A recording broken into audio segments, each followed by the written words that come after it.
ሰላም ጤና ይስጥልኝ የቻናላችን ቤተሰቦች፣ ዛሬ ስለ ታላቁ ሊቀ መላእክት ስለ ብርሃን መሪውና ስለ ሚስጥር ነጋሪው ቅዱስ ኡራኤል አስደናቂ ታሪክና ተራዳይነት እንነግራችኋለን። ኡራኤል ማለት የእግዚአብሔር ብርሃን ወይም የእግዚአብሔር ሕይወት ማለት ነው። ከሰባቱ ሊቃነ መላእክት አንዱ ነው። በብርሃን ላይ የተሾመ መልአክ ነው። የጌታችንን ደም በብርሃን ጽዋ ዓለምን የረጨ፣ ለነቢዩ ዕዝራ ሱቱኤል የጥበብን ጽዋ ያጠጣ፣ እመቤታችንና ልጇ በተሰደዱ ጊዜ መንገድን የመራቸው ይህ ቅዱስ ገናና መልአክ ነው። ይህ መልአክ ለምን ሚስጥረ መዝገብ ተባለ?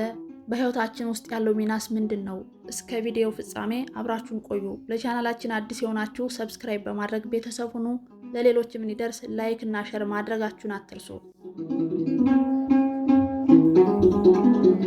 ሊቀ መላእክት ቅዱስ ኡራኤል። ኢዩኤር፣ ራማና ኤረር የተባሉ 3 የመላእክት ከተሞች አሉ። እግዚአብሔር ቅዱሳን መላእክትን ከፈጠራቸው በኋላ በነገድ 100 በአለቃ 10 አድርጎ በ3ቱ ሰማያት አስፍሯቸዋል። ኢዩኤርን በ4 ራማን በ3 ኤረርንም በ3 ከፍሎ ነው በ10 ከተማ ያሰፈራቸው። በዚህ መሰረት ኢዩኤር ላይና ታች አድርጎ በ4 ከተማ ከፍሎታል። በእሷ ያሉትን መልአክ በ40 ነገድ 4 አለቃ አድርጎ ከፈላቸው። የመጀመሪያው ነገድ አጋዕስት ይባላል። አለቃቸው ሳጥናኤል ነበር። እሱም የመላእክትን ሁሉ ጸሎት ወደ እግዚአብሔር ያሳርግ ነበር። ከክብሩ ሲዋረድ ቅዱስ ሚካኤል በምትኩ ተሾሞበታል። ሁለተኛው ነገድ ኪሩቤል ይባላሉ። እነሱም መንበረ ሥላሴን ይሸከማሉ። የቀሳውስት አምሳል ናቸው። አለቃቸው ገጸ ሰብና ገጸ አንበስ ናቸው። በሶስተኛው ከተማ በኢዩኤር ያሉት ሱራፌል ይባላሉ። የዲያቆናት አምሳል ናቸው። በትንቢተ ኢሳይያስ ምዕራፍ 6 ላይ የተገለጹትና ኢሳይያስን ከለምጹ እንዲፈወስ ያደረጉት ናቸው። አለቃቸውም ገጸ ለሐምና ገጸ ንስር ናቸው። በነገራችን ላይ ኪሩቤል ወይም ሱራፌል የሚባሉ የግለሰብ መጠሪያ ስሞች ስህተት ናቸው። አንደኛ፣ እነዚህ ስሞች የብዙ መላእክትን መጠሪያ የሚወክሉ ናቸው። ለአንዱ ሲሆን ኪሩብ፣ ሱራፊ ይባላሉ። ኪሩቤል ወይም ሱራፌል ማለት ግን የብዙ ቁጥራቸው መጠሪያ ነው። ሁለተኛው ምክንያት ደግሞ የቅዱሳን መላእክትን ስም እንዳለ በቁሙ ወስዶ ለግለሰብ መጠሪያ ስም ማዋል ተገቢ አይደለም። ወለተ ሚካኤል፣ ክንፈ ገብርኤል፣ ወልደ ገብርኤል እየተባሉ ይሰየማሉ እንጂ ቀጥታ ሚካኤል፣ ገብርኤል እየተባሉ ሰዎችን መሰየም ስህተት ነው። አራተኛው ከተማ በኢዩኤር ያሉት ኃይላት ይባላሉ። የእሳት ሰይፍ ይዘው በስሉስ ቅዱስ ፊት የሚቆሙ ናቸው። በመንፈሳዊ ሕይወት የዛሉና የደከሙ ክርስቲያኖችን የሚያበረታቱ ናቸው። አለቃቸው ቅዱስ ሚካኤል ነው። ዳግመኛም እግዚአብሔር በራማ ያሉትን መላእክት በ30 ነገድ በ3 አለቃ አድርጎ ከፈላቸው። የመጀመሪያዎቹ አርባብ ይባላሉ። የሥላሴን እልፍኝ አስከልካዮች ናቸው። የእግዚአብሔርን መንበር በክንፋቸው ይሸፍናሉ። አለቃቸው ቅዱስ ገብርኤል ነው። ሁለተኛዎቹ በራማ ከተማ ያሉ መናብርት ይባላሉ። ለእግዚአብሔር እጅግ ቅርብ የሆኑ ናቸው። የመብረቅ ጋሻቸውን የእሳት ጦራቸውን ይዘው የሥላሴ ጋሻ ጃግሬዎቹ ነው በተጠንቀቅ ይቆማሉ። የሰውን ችግር ለእግዚአብሔር ያቀርባሉ። አለቃቸው ቅዱስ ሩፋኤል ነው። ሶስተኛዎቹ በራማ ከተማ ያሉ ስልጣናት ይባላሉ። መላውን ፍጥረት ለመጠበቅ ስልጣን የተሰጣቸውና የምጽአት ዕለት አዋጅ ነጋሪዎች ናቸው። አለቃቸው ቅዱስ ሱሪያል ነው። ዳግመኛም እግዚአብሔር በኤረር ያሉትን መላእክት በ30 ነገድ በ3 አለቃ አድርጎ ከፈላቸው። የመጀመሪያዎቹ መኳንንት ይባላሉ። የሥላሴ የእሳት ባለቀስት ናቸው። የሰው ልጅ ልዩ ጠባቂዎች ናቸው። በተለይ በአደጋ ጊዜ ሎጥን እንዳዳኑት ፈጥነው ይደርሳሉ። በዕለተ ምጽአት የሰውን ሁሉ አጽም ሰብስበው ለትንሣኤ ዘጉባኤ ያበቃሉ። አለቃቸው ቅዱስ ሰዳድኤል ነው። ሁለተኛዎቹ ሊቃናት ይባላሉ። የሥላሴ የእሳት ፈረሰኞች ናቸው። በእሳት ፈረስ ይመላለሳሉ። እነዚህም 24ቱ ካህናተ ሰማይ ሲሆኑ አለቃቸው ሰላትኤል ነው። በኤረር ከተማ የሰፈሩ ሶስተኛዎቹ መላእክት ይባላሉ። ፍጥረትን ሁሉ የሚጠብቁ ናቸው። አለቃቸው ቅዱስ አናንኤል ነው።